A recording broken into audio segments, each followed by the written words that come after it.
bwatworoheye arimo twirukaho ngo adutsinde mu nzira. Uyu mubiri nawo ntabwo utworoheye, abanzi bacu Satani yabahagurukije kugira ngo dutsindwe ntituzagereyo.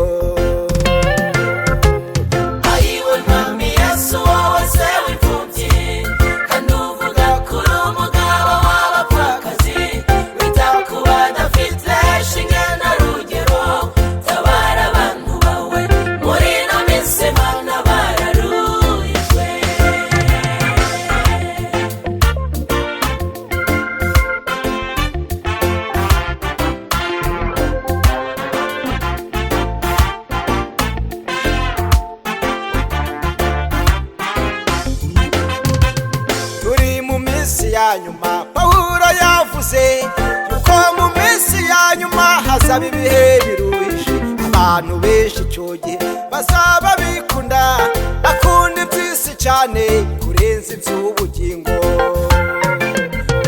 Turi mu minsi ya nyuma Pawulo yavuze yuko mu minsi ya nyuma hazaba ibihe biruhije, abantu benshi icyo gihe bazaba bikunda bakunda iby'isi cyane kurenza iby'ubugingo. Ayiwe Mwami Yesu wowe se w'imfubyi, kandi uvuga ko uri umugabo w'abapfakazi, wita ku badafite shinge na rugero, tabara abantu bawe muri ino minsi mana bararuhijwe.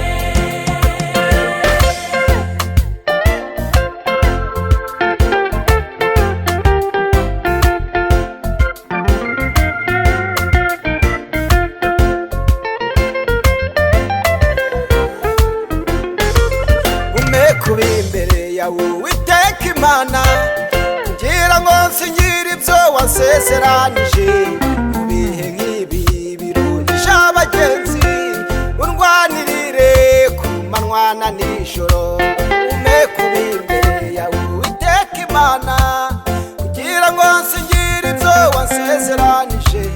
Mu bihe nk'ibi biruhije abagenzi, undwanirire ku manywa na nijoro.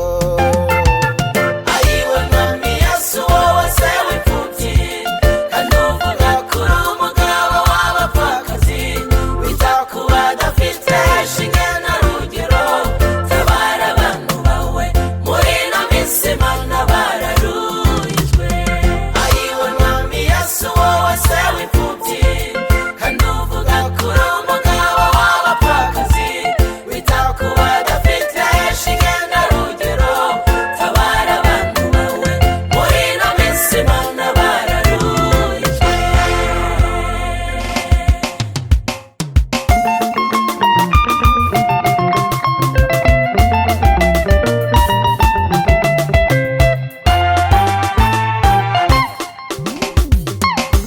Iyo birenze inkombe Mana we, ibiba birenze ijambo wavuze oya. Iyo birenze inkombe Mana we, ibiba birenze ijambo wavuze oya. Abakurebera mu buzima ubayemo bakagusuzugura, abantu babona uko umeze bakagira ngo ntibizahinduka, ariko witinya kuko hari icyo Imana yakuvuzeho. Iyo birenze inkombe Mana we, ibiba birenze ijambo wavuze oya. Humura wikwirirwa ugira ubwoba, icyo Imana yavuze yakivuze abo batarakuvugaho. Ube pfuka musenga, ibindi byose Imana izabikora. Iyo birenze inkombe Mana we, ibiba birenze ijambo wavuze oya. Yaguhamagaye reka nkubwire nshuti yanjye, niyo kwizerwa ntabwo yagutererana, kuko hari n'abandi benshi yagiye irwanirira. Iyo birenze inkombe Mana we, ibiba birenze ijambo wavuze oya. Iyo birenze inkombe Mana we, ibiba birenze ijambo Imana yatuvuzeho.